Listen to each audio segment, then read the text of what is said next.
Episode 2. Excerpts from the novel of Nikki Charles titled The Mating. In the morning, Trina woke to find herself alone in bed. There was dent in the pillow beside her, the covers rumpled, confirming the previous night hadn't been a dream. She and Ben were mated despite the fact there was no love between them. If it had been Christian, they would have made a blood bond, biting each other's necks to mark the fact that they belonged together. It would have forged a mental connection that would grow throughout their lifetime. Ben had made no move to do this, and while she was relieved not to bear his mark, she also was unaccountably miffed by the fact. She would have liked the opportunity to refuse and earn a small victory, proving she was still loyal to Christian. With a soft sigh, she raised her head and looked around. There was no sign of Ben, so she listened carefully, wondering if he was in the next room. All was silent. Well, at least she didn't have to face him right away, though in some ways getting that first awkward grating over with might have been nice. Rolling out of bed, she made her way across to the bathroom, her feet silent on the soft carpeting. The previous night she'd been too keyed up to take in her surroundings, but now she looked around with interest. She seldom visited the cabins, but knew her father had recently had them renovated. The decor was natural wood and colonial furnishings with splashes of color found in the draperies and cushions. It was simple but pleasantly welcoming. The bathroom, while small, contained all the needed amenities. She made use of them, then dressed in pants and a t-shirt. She wasn't sure what the day would hold and was musing about the fact when the door opened and Ben entered the room. "Good morning, Trina. I heard you in the shower and I came in, so I made some breakfast for us." "Oh, thanks." She glanced at him, then looked away, feeling awkward in his presence. He extended his arm, ushering her into the kitchenette. The table was set, bacon and eggs, juice and toast waiting. "I wasn't sure you liked to eat, but this is what I can cook. I hope it's suitable." "You cooked this?" She looked at him in surprise. Her father had never set foot in the kitchen, always too busy with his work as Arthur.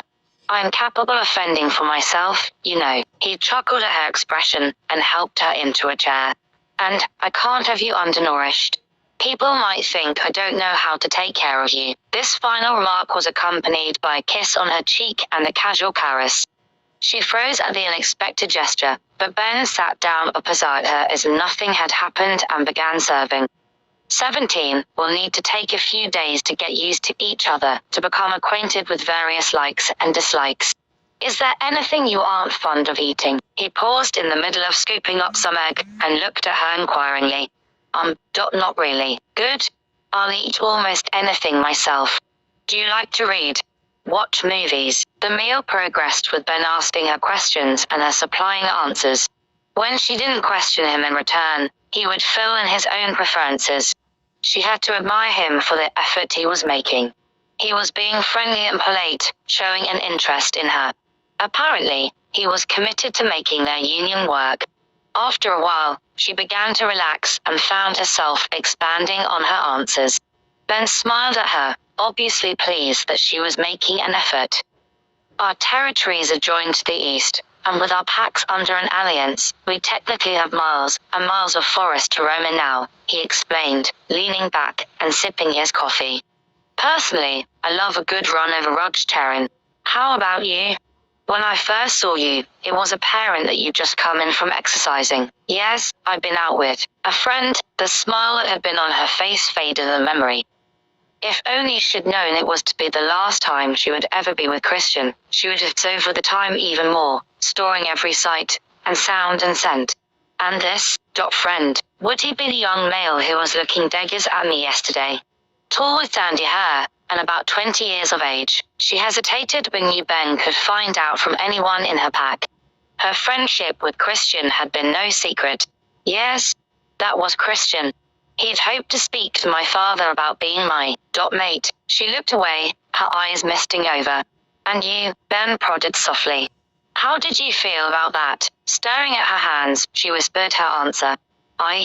I was hoping for the same thing." "I see." He was silent and then sighed heavily. "I'm not surprised. You're beautiful, and it would be strange if no one in your pack had wanted you," he continued, seeming to choose his words carefully. "You know, Trina, sometimes our lives have moments of great disappointment. It's difficult at the time, but we have to move beyond. He reached across the table and put a finger under her chin, forcing her to look at him. Our union was of great importance to the well-being of both our packs. It's our duty to them to make this work, agreed. His amber eyes bore into hers, the authority of his position evident. After a moment she nodded in agreement. He was right. Duty to her pack, and duty to his, necessitated making their relationship work.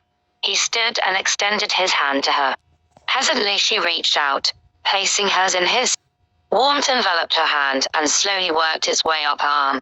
Smiling encouragingly, he pulled her to her feet. An hour later, Trina stood at the edge of the forest waiting for Cain. After cleaning up from their morning meal, he'd headed to the pack house to deal with a few pressing matters, saying he'd meet her in half an hour. She wasn't sure if she wanted to run with him. It had been an activity team that she and Christian had enjoyed together, but knew that she needed to make their union work. Running could turn out to be one of the few things they had in common. It was another lovely fall day. The trees were painted with orange, red, and gold while the sky was a bright, clear blue. Heat from the rising sun was burning off the morning mist, but whist still swirled low to the ground, giving everything a faintly magical appearance. She loved this land and knew every square inch by heart. Closing her eyes, she visualized running down a twisting path, leaping over fallen logs, splashing through streams. It really was the best place in the world, and she couldn't imagine ever being this comfortable or at peace anywhere else. Inhaling deeply, she let the fresh, crisp air invade her lungs and energize her body. Ben was later than he had thought he'd be, and she began to move around restlessly, bending to touch her toes, stretching her arms over her head, then twisting side to side. She glanced towards the house. How much longer would he be? As Arthur, she knew his time would not always be his own, but did that mean that the time must be spent waiting, doing nothing? She stared deep into the woods. The land was calling to her. Did she dare go ahead without him? Her father had expressly forbidden any pack member to go out by themselves. Hunters sometimes laid illegal lead traps, and a wolf could be caught and shot before anyone in the pack was aware. That was how her mother had died. Good morning, a voice spoke behind her and she jumped. Spinning around, she saw Christian standing a few feet away. The sun was shining on his sandy brown hair, giving it a golden glow. Christian, her heart leaped with joy, and she rushed over to hug him, only to have her friend step away when she was but a foot away. His movement brought her headlong rush to an immediate stop. Christian, what's the matter? What do you mean, what's the matter? You know what the problem is. No, I don't. She shook her head, puzzled at the change in her friend. Christian was usually so happy and easygoing. Now he sounded bitter, a scowl marring his normally handsome face. You're mated to Cain. I can smell his scent on you. His words cut like a knife into her heart. How could he be so cruel? You know that wasn't my choice. The elders decided on the need for the union. You were at the ceremony yesterday and heard the speeches just as I did. Christian looked away, his mouth tightly compressed. I know. It's just, he seemed to be waging some type of internal struggle, his fist clenching and unclenching. Finally, he sighed deeply, the skull fading away, leaving sorrow in its wake. I hope to be your mate. I know. She took a step closer and laid her hand on his arm. I'd hoped for the same thing. She took his hand in hers. This union was for the good of the packs, but it doesn't mean that I've stopped caring for you. He turned and looked at her, his gaze drifting over her features. And I still care for you. He reached out and stroked her cheek, his focus settling on her lips. 19 silence stretched between them, and she realized that he was leaning closer to her, his intention of kissing her evident. Her conscience pricked, and she knew she should step away. Christian wasn't her mate. Ben was. Before she could act, a twig snapped behind her and Christian jumped away, pulling his hand from hers. They both turned to see Ben standing nearby, his eyes narrowing into a glare as he took in the two of them.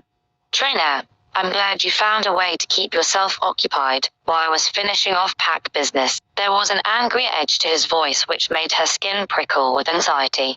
I was talking to Christian, she stammered. His expression frightened her and she stepped back. So I see. Ben shot her a brief glance, and then focused his attention on Christian, a look of disdain on his face.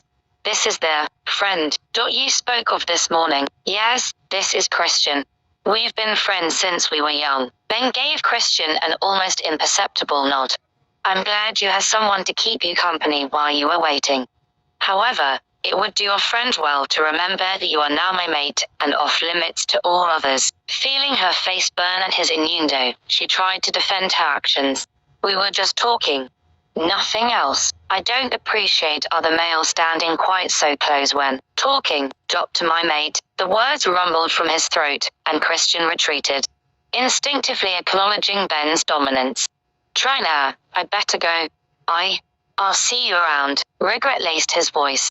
Yes, I'll see you around. Sadness filled her, knowing that it was unlikely Christian would approach her again. Their friendship was over. Anger bubbled up inside her, and she kept her eyes fixed on the retreating figure, while addressing Kane. You didn't need to chase him off like that. I didn't chase him off. I merely let him know that you are my mate now, and a proper distance needs to be maintained. I know what he was just doing, Ben interrupted sharply. I could sense his desire for you, and I do not share my mate with anyone.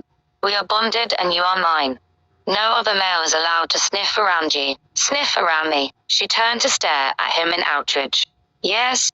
That boy needs to remember you are off limits before he makes a grave mistake. She huffed indignantly.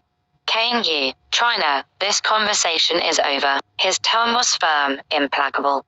You are my mate. Christian will stay away. End of topic. Now, are we going for a run or not? She considered leaving in a snet, but she'd be cutting off her nose to spite her face. She loved to run, and Ben was right.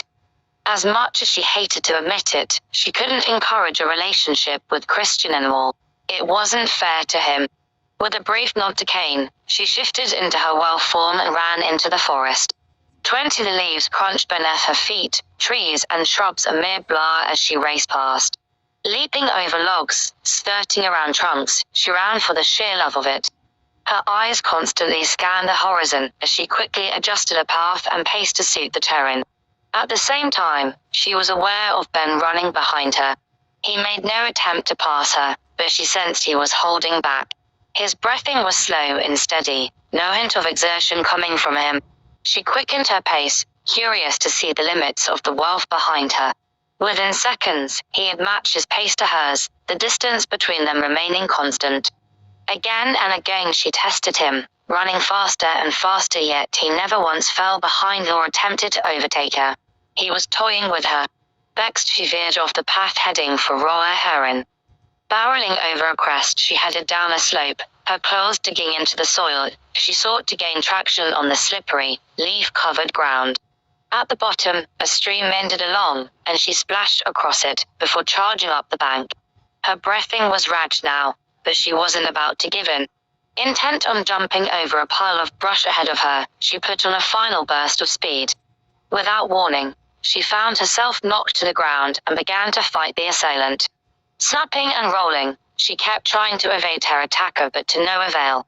In a flash, Ben had pinned her to the ground, his teeth lightly gripping her throat.